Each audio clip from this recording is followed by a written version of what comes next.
Hello, in today's video I'm going to be showing you how to prepare pure organic aloe vera gel at home.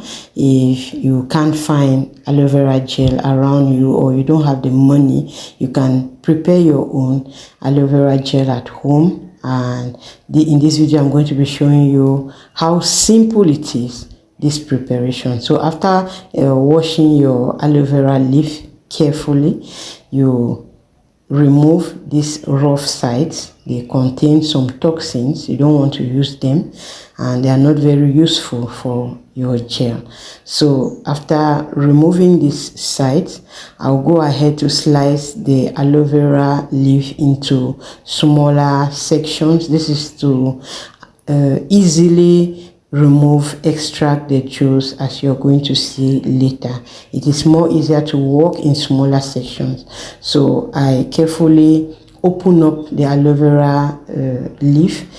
I don't divide it in the middle so that the juice is on the two sides. No, I just remove carefully one part of it. You see there is no juice on that part I've removed.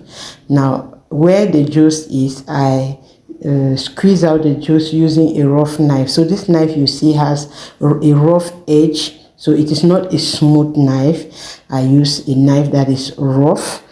Why? It's easier this way for me, so that I don't have to go the extra mile of passing the aloe vera juice in a blender. I don't want to blend it, so I just use a rough knife, and the rough knife scrapes out the juice in a liquid form. It is much easier for me this way. I don't want to use a blender, but you could still remove it in chunks and then you pass it in a blender. Now this is the quantity I've had in this container.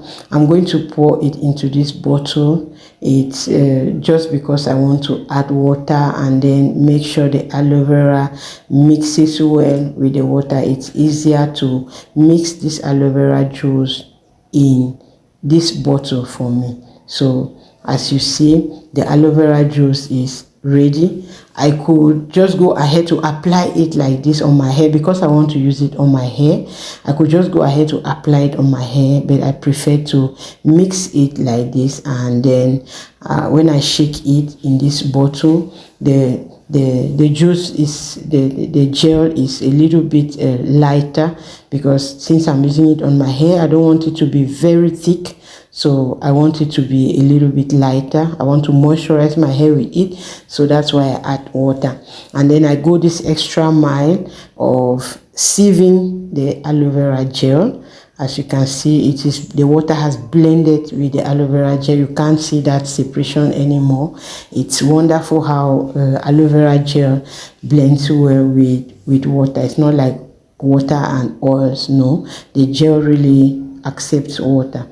So I go this extra mile of sieving my aloe vera gel with this clean cloth. It's important to do it this way for me, because I want to use the juice, as I said, for my hair, and I don't want any of these particles you see in the cloth finding themselves on my hair, because if I've had these particles in my hair before and I know how difficult it is to take it out. So I really don't want to have anything that would cause breakage on my hair, because I want to be taking out particles. Now the aloe vera gel is ready to be used. I want to use it as a moisturizer for my hair now. So I will go ahead to apply it to moisturize my hair, and then I will seal the moisture with an oil.